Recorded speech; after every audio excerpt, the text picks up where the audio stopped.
presenting Joel McCrea as Jace Pearson in Tales of the Texas Rangers. Tales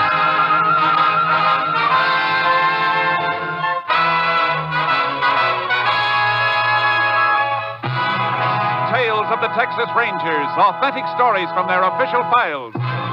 Texas, more than 260,000 square miles. And 50 men who make up the most famous and oldest law enforcement body in North America.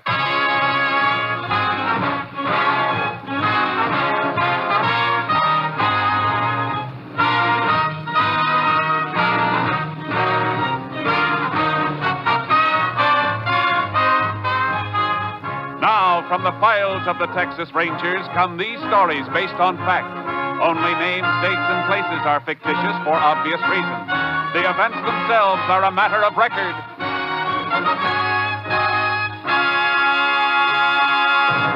Case for tonight, Living Death.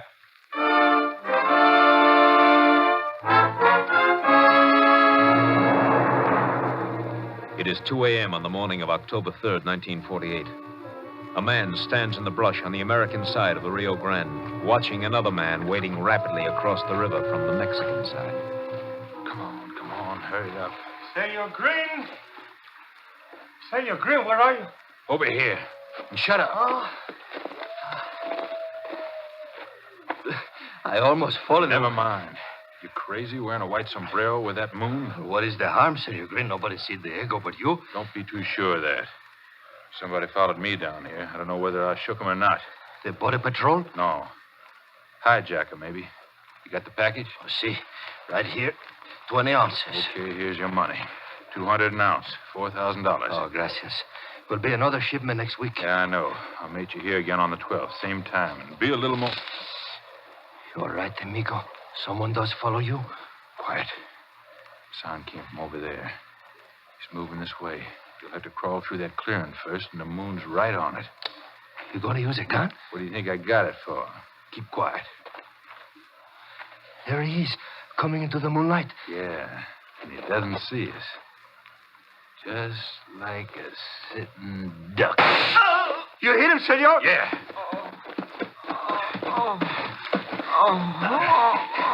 But it looks like I didn't hit him good enough. Yeah, that's better. Grab his leg. Senor, Grab his leg and get him out of this clearing into the brush. The longer it takes to find him, the better. Senor Green, we shouldn't have met this place again. It will not be safe. All right, drop him here. No, we can't use this place again. It'll be too hot. I must get back across the river. Where do we meet next time? Next time, use our old crossing near Lajitas. I'll get lost. Fast!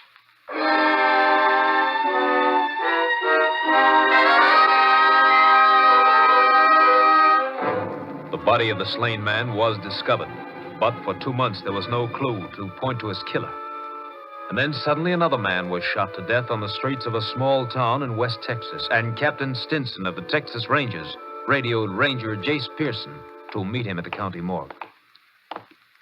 Body's on this slab, Jace. Shot right through the heart, Captain? Yep. And here's our ballistics report. .45 caliber slug. Look at the markings on this photo of it. Uh-huh. All right. Now look at this ballistics photo. This is a report on the slug they took out of the man who was killed near the border 2 months ago. Yeah, I see what you mean. Both slugs came from the same gun. Mm-hmm.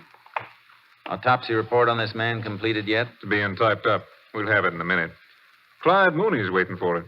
Mooney? Oh, is he here? Yeah, I sent for both of you. Mooney worked on the border killing. Since it's tied up with his second killing, I thought you'd better tackle it together. Suits me fine. You got some special reason for wanting to see the autopsy report, Jace? Yeah. Look at the body. Marks on the left forearm. Look like the kind we usually find on drug addicts. Well, we'll know in a second. Now, here's Clyde now. Howdy, Captain. Hi, Jace. Howdy, Clyde. Good to see you, boy. Heard you talking as I come in, Jace. You hit it all right. Here's the autopsy report. Man was a drug addict. Yeah, he's probably just as well off dead, then. Bullet ties this one right up with your border case, Clyde. Guess we're both after the same killer. Yeah. I've been hunting wetbacks for 2 months trying to find the man who was toting the gun those slugs came from. Anything else you boys want to see here? No, Captain. No, Captain. Well, let's get out of here, then. Any identification on this man we just saw, Captain? Not a thing. Was dressed like a hobo. Doesn't fit any of the descriptions on missing persons reports either. Might help a lot if we knew who he was. 'Cause I can't see this killing as a job done by a wetback. Why not, Jace? It was somebody sneaking across the border. Tracks weren't clear by the time the body was found down there, but there were tracks. Both your cars in back near mine? Yeah. Yeah. All right, Jace, go ahead with your theory. Well, a wetback sneaking into the country to earn a few dollars working is usually too poor to own a gun, unless he's carrying something across with him. You thinking of those hypo marks, Jace? It adds up to me. Narcotics smuggling. Might be. Man who was killed in my territory could have been shot because he spotted somebody crossing with the stuff. Well, that's possible. But how about the dead man we just left? He wasn't shot near the border. It looked like he was down and out. Had the habit, but not the price. Might have tried to get some narcotics by threatening to expose the peddler. I'll buy that, Jace. How about you, Clyde? Best bet I've had so far. All right, Jace. Where you planning on starting? Back along the border. What, my area? No, killing was made that spot too hot for them. They'll go back to some old crossing that's cooled off. I know a few, and you probably know a few. Well, yeah. Place west of Laredo. Then there's Devil's River. That's been quiet lately. Yeah, and the Castellon area and the Big Bend, up through Lajitas and Redford. It's a big border. Yeah, so the sooner we get started, the more of it we can cover. You're dragging a double trailer, Jace. Suppose I load my horse in with charcoal. We'll use one car. Good. Let's go.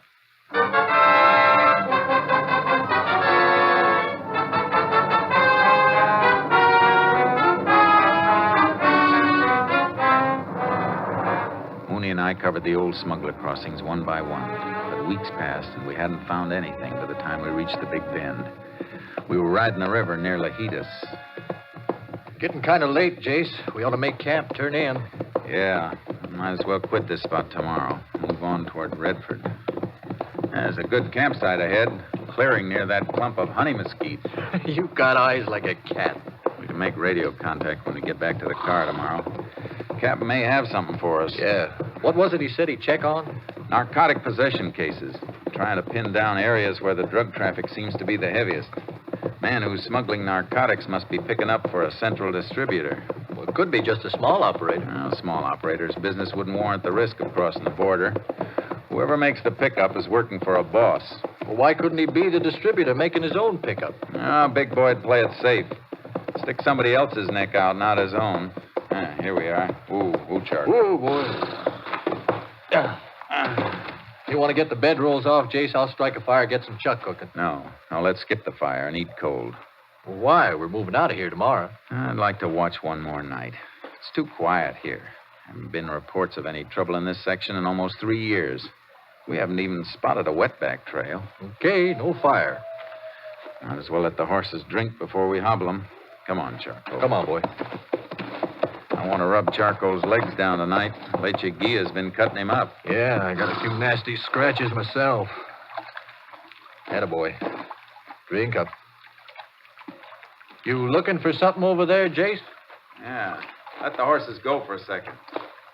Come here. Bring a flashlight. What is it? Slight depressions in this mud bank. Just barely saw 'em. Flash the light. Yeah. They were tracks, all right. Not much left, though. Something else here. Piece of paper half buried. Must have been stepped on. Brown. Looks like that brown stickum paper they use to seal packages. No. This is the kind of paper a bank uses to wrap money. Look. There are traces of blue on here from an ink stamp. Yeah, can you read it? No. Maybe the lab at Austin can. Anybody who tore a band from a packet of money in this spot must have been counting it. Yeah. This isn't exactly a business neighborhood. Let's stake out, boy. We found some kind of a crossing, and it may be the one we're looking for.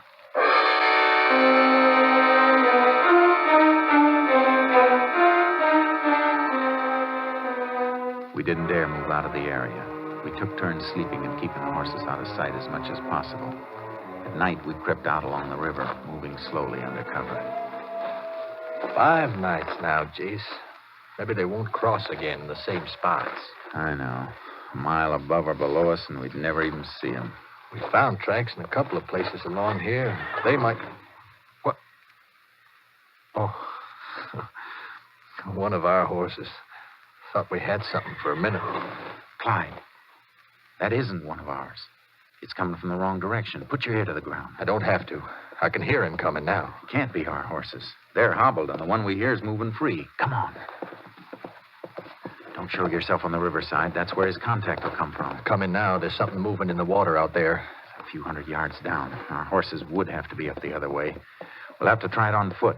We haven't time to go back and get mounted. If they make a fast pass, we'll never get there in time anyhow. We'll have to risk a little noise.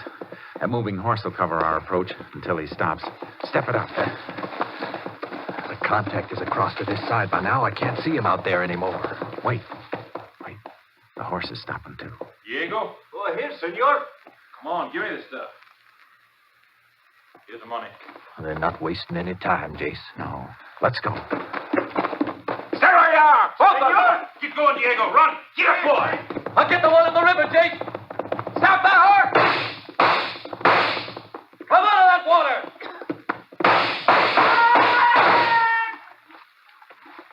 You get him, Clyde? He shot at close range, Jace. I had to kill him. We got to leave and get after that rider. Let's get to the horses. Right.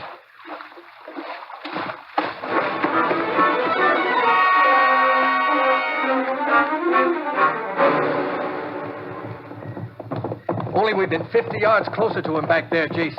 He went over the ridge up ahead. We can pick up his trail up there. I could swear I hit him when I fired. I hope you did. Narcotic traffic's the filthiest thing on earth. Oh, here's the ridge, Jace. Whoa, boy. Whoa, Charco. Boy. Yeah. Look where we have to track. Mesquite and greasewood. The ground as hard as rock. Won't be much of a trail here, Jace. It'll take us hours to cut back and forth looking for soft spots. No time for that. Get off. Yeah. It's going to be too bad if I didn't hit him. A blood trail's our only chance. Yeah. They'll find another contact for narcotics across the border. Sure they will. Unless we get to the man we're after. He's the only one who can lead us to the ring on this side of the border. And we've got to get to him before he gets rid of that package.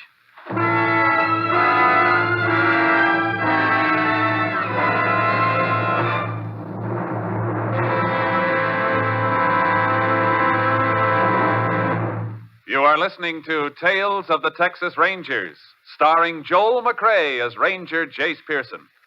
Today marks our first Sunday broadcast, and we sincerely hope that all our old friends who listened to us on Saturday night will be with us at this new Sunday time.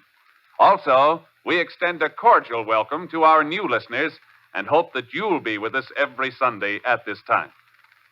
Now we continue with tonight's case, Living Death, an authentic story from the files of the Texas Rangers.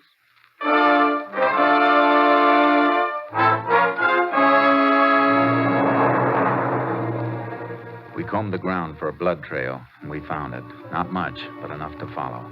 It led through the mesquite and greasewood, but the rider knew the country. He'd been weaving through the roughest spots. He's a smart one, Jace. Yeah, slowing us down all the way. Got a good hour on us by now. And an hour's too long. He's probably just using that horse to get to a car someplace. We can't waste any more time trail cutting them. No. He must have headed for cover someplace to take care of that wound. General direction seems to be northeast. We'll have to gamble on it. Okay. Let's ride. Get up, Charlie.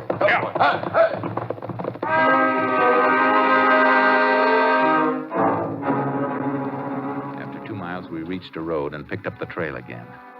We had horse tracks to follow now, and they led to a dilapidated barn near a rundown ranch house. He was here, all right, Clyde. Blood in the hay and this torn cloth. Ripped a piece off his shirt to make a bandage. He knew this spot and headed right for it. He must have been here before. Yeah. But we're still way behind him. Main road's only a mile or so from here. He's gotten to his car by now. The ranch house is dark. Let's wake him up. They might have seen something or heard something. Leave the horses here. Okay.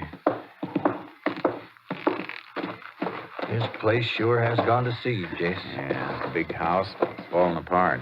Fences sagging, no stock. Must have been a nice ranch once, though. It isn't anymore. A man gets his living from the earth, you'd think he'd take better care of it. Here's the house. Open up. Hey, wake up in there. Who is it? Texas Rangers, ma'am. We'd like to talk to you. Just a minute.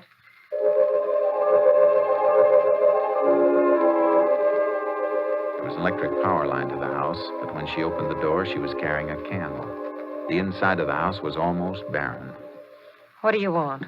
We're looking for a rider. Came through here tonight. He stopped in your barn. You see or hear anything? No, I didn't. You rent out a horse to anybody?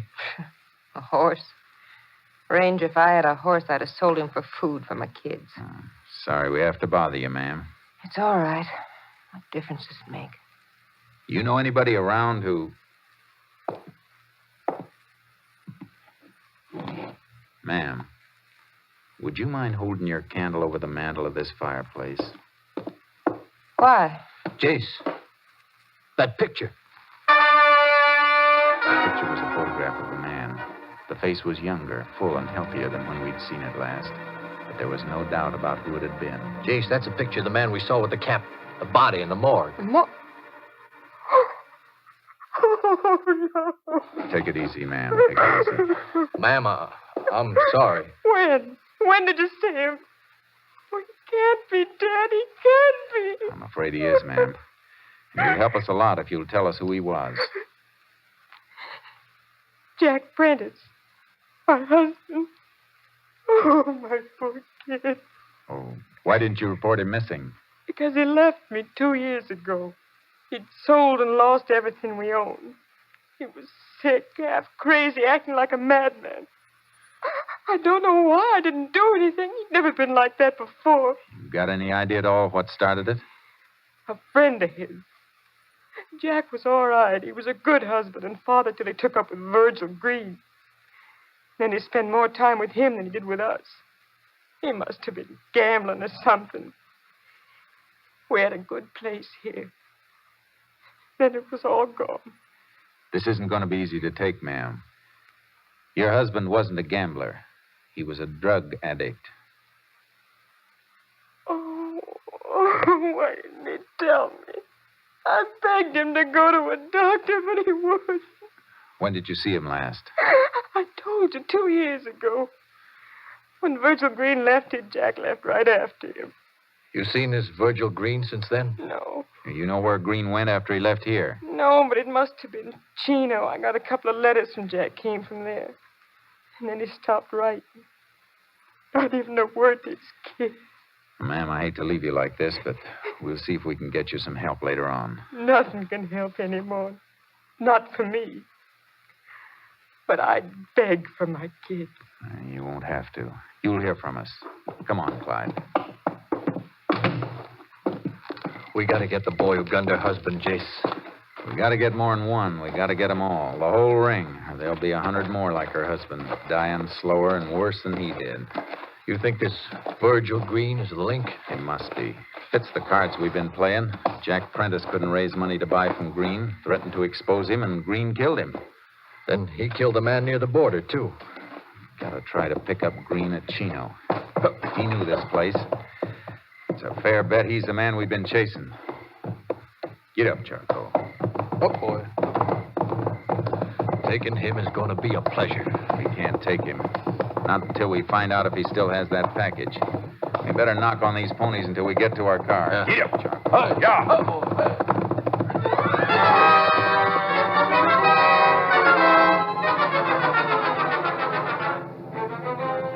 We got to the car.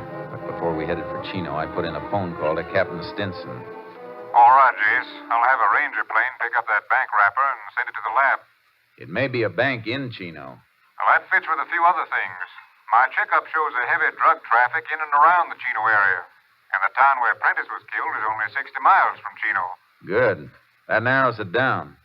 See if you can dig up a Chino address on Virgil Green while we're driving up there. He's only 2 hours ahead of us. If we can burn up road, we may reach there almost as soon as he does. Let you know by radio, Jace. I'll head for Chino myself. Thanks, Captain. We'll see you there. We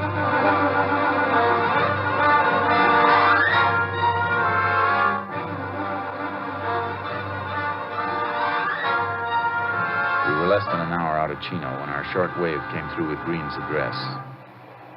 KTXA to Unit 10. Unit 10 to KTXA. Go ahead. Address of subject Virgil Green is Greendale Ranch, State Highway 39, 14 miles west of Chino. Got it. Any report from lab on bank money wrapper? Stamp on money wrapper restored by Austin Lab. Money and packet came from Chino State Bank, corner Main and Crockett in Chino. 10-4. Unit 10, clear. KTXA Austin. That's all we need, Jace. Yeah, if we can get Green in sight before he unloads that package.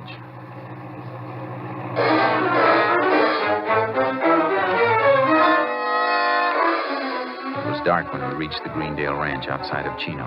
We'd made up time on Green's head start because we saw a car and horse trailer pull into the ranch just ahead of us. A man got out of the car and limped up to the house, and he was carrying a package.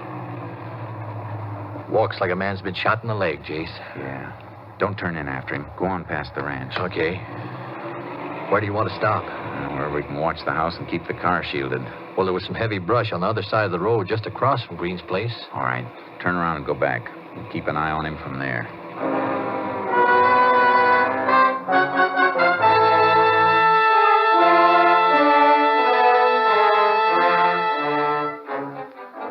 We kept a watch on Green's house all night, but nobody showed to pick up the package. The next morning, Green came out and got into his car. We followed him into Chino. He's pulling into a parking space up near the next corner, Jace. Yeah, slow down. He's getting out. He's got the package, all right, sticking out of his pocket. Park here, quick. He's going into that building on the corner. Come on, before we lose him.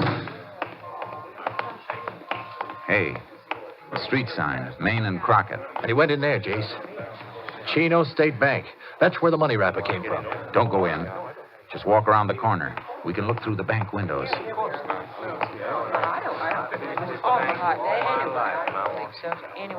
There he is, Jace. Last counter, the rear of the bank. Safe deposit boxes. Going through the rail into the vault. Must have a box he's going to plant the stuff in. We going to grab him? No, wait till he comes out. But he won't have it on him then. We got enough on him. We can pick him up any time. We got to stay with that package until we know who gets it next. Hey, he wasn't in there long. He's coming out. The package isn't in his pocket now. All right, get out of sight. Yeah. He was in there just long enough to open up the box and drop it. Yeah, you've seen the package now. Drift around to the front of the bank. See that nobody leaves that vault with it unless you follow him. Okay, where are you going? To meet the captain and get a court order to open that vault.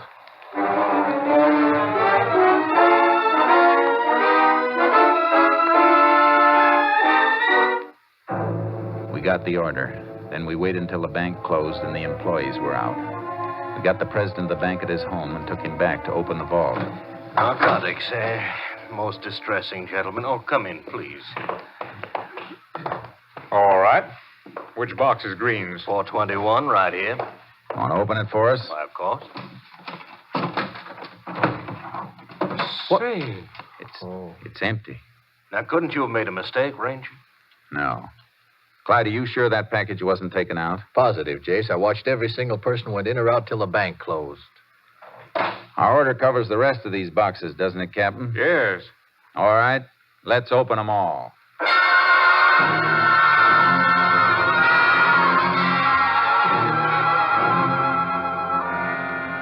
We found what we were after, but not the way we expected to find it.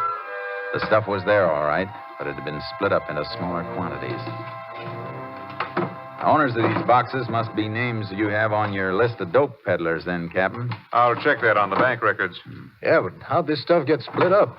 Green wasn't in here long enough to do it. No, he couldn't have done it. His key would only give him access to his own box. They have to be done by somebody with a set of duplicate keys. Somebody working here. Well, that's impossible. Only the head cashier and I have duplicate keys. Were you in the vault after the bank closed? No, sir. I haven't been in here all day. That's truth, Jace. I could see him through the window. And then the head cashier's our boy. He's the distributor. And a pretty clever distribution scheme, too. No direct contact, and he has access to the vault after the guard has left. If he's handled those packets, there'll be fingerprints on them. What's his name and where does he live? His name is August Weber. He's got a big ranch over near Estrella on Highway 39. And I know how he got it now. He said he was making money on investments. Investments? He meant a black market in human souls. Come on, Clyde. Let's get him and Virgil Green. We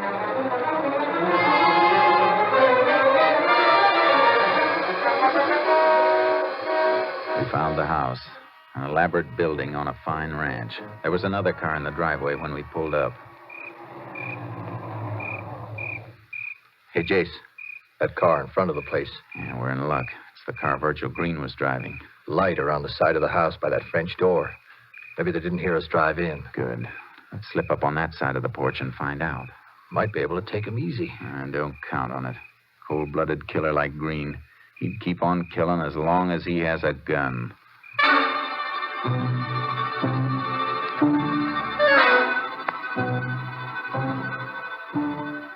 We slipped up to the French door. It was locked and we couldn't see through it. But their voices drifted out through an open window. I'm telling you, Weber, my leg's infected. I gotta see a doctor. Have him report a bullet wound? You want me to die? I could put a bullet in you, too. Well, let me know when you want to try. Done a little killing myself, Green. Only I've been smarter about it. Nobody's caught me yet. All right, Clyde. Let's kick a hole in this door. All right, don't move. Ranger! Don't reach for...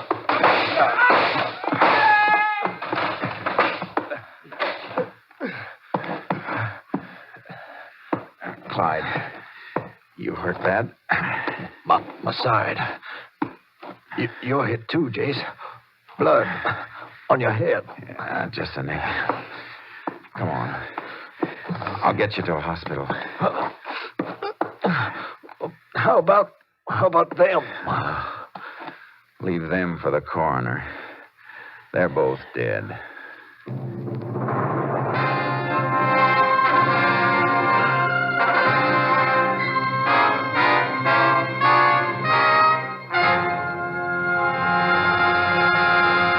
The gun found beside the body of Virgil Green proved to be the murder weapon the Rangers had been seeking. Narcotics peddlers having safe deposit boxes at the Chino State Bank were rounded up, and they admitted they had been supplied by August Weber. They were tried and sentenced. The traffic in living death was halted.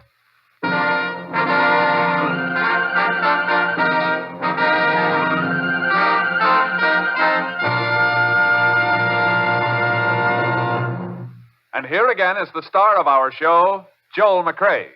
A friend of mine returned recently from a visit to Texas. While he was there, he'd seen a Texas Ranger, and he asked his host, a rancher, what the requirements were for a man who wanted to be a ranger. The host looked thoughtful for a moment and said, well, I'd say if a man could ride like a Mexican, trail like an Indian, shoot like a Tennessean, and fight like the devil, he might have a chance to get in. Well, I hope you'll be with us again next week. Same time, same station. Good night. Next week, Joel McCrea in another authentic reenactment of a case from the files of the Texas Rangers.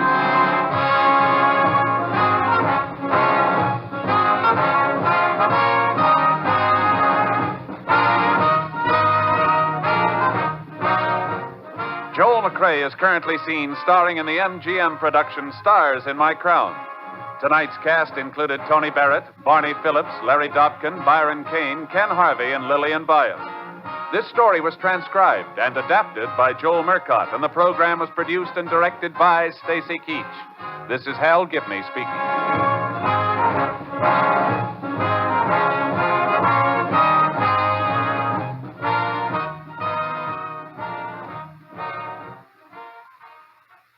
3 chimes mean good times on NBC.